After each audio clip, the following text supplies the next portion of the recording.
Hi, my name is Saad, and today we are going to build a very basic TensorFlow model that involves the Fashion Mnist dataset, which is already available in the TensorFlow module through an API call. So first of all, let's start, and we will first load the dataset. Loading.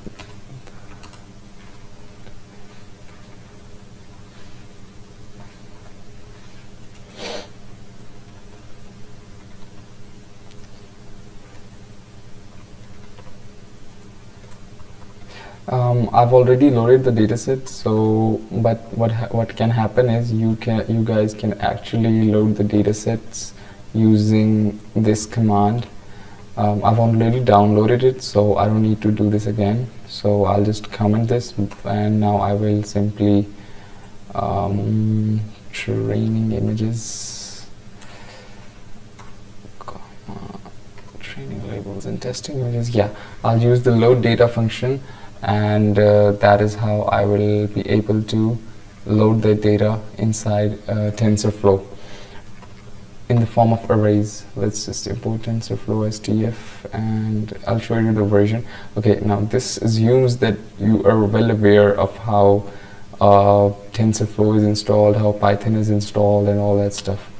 Let's just print the TensorFlow version. Okay, I have the TensorFlow 2.7 version, and let's see if I can load the data.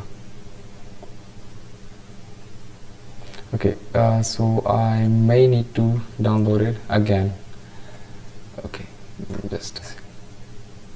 Okay, so the dataset has been loaded. Now the next thing is to view the dataset, and the images are, let's just view some training samples. Training images.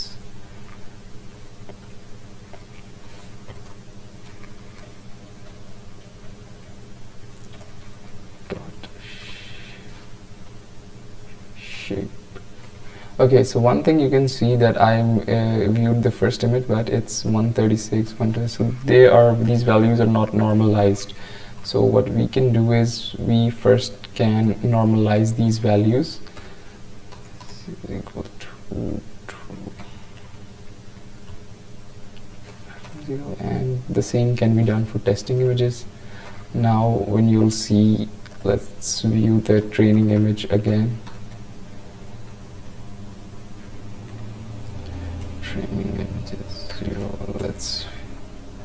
Okay, so now you can see that all the values are between 0 and 1, and there's no value above 1. Okay, so let's just remove this. Okay, so the next the next step is to build a model. We can build a curious sequential model. I won't be going into theory, a lot of theory for this stuff, and but I believe that you will be knowing. We're just programming what we already know into a program. Okay, so we can start curious.sequential, and this I've already written this code so that we can already jump ahead. Let's just run this once. Okay, so running it, and you can see the output shape of each of the convolutional layer, the max pooling layer, and all that stuff. And this is already a good thing to keep an eye on. Okay, so let's just go and compile the model. Compiling model.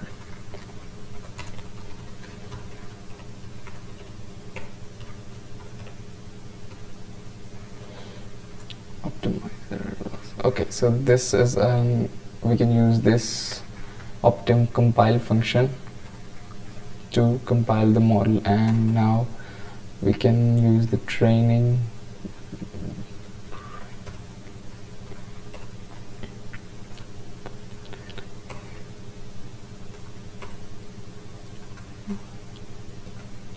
Okay, so this is how model will be trained and tested, but we can also use one thing.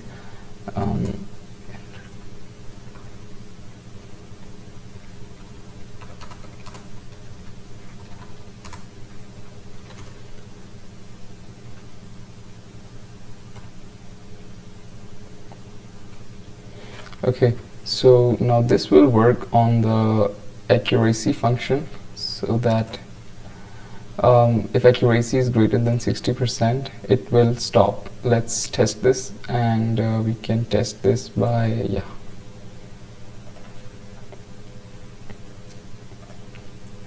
first instantiating the callback class. Callbacks is equal to my callback, and what we can use is, okay, so first it's done, and the next thing we can do is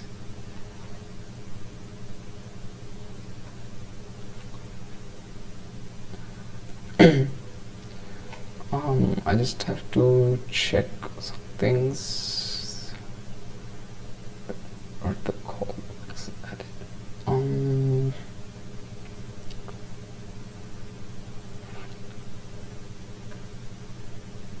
Model road fit. It's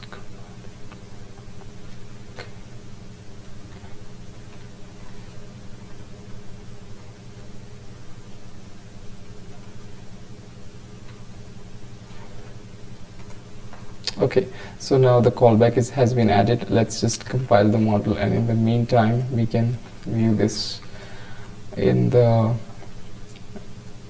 I have an NVIDIA Quadro M5000, and let's see how well it does.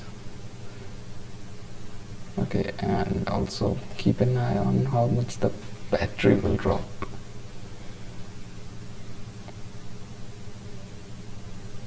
If you're doing this on Google Colab, or if you're doing this on Kagel's GPU, most probably you will have a better. Okay, so the 60% has been reached, and I think we need to have a set our bars a bit higher. Let's go with for 0.85. Let's train the model again.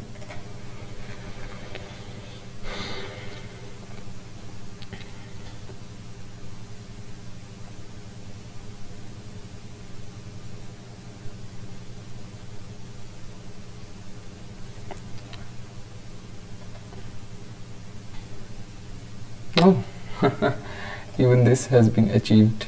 Let's go for 0.91, I guess, then. 0.91. I want this training to go a bit longer, actually.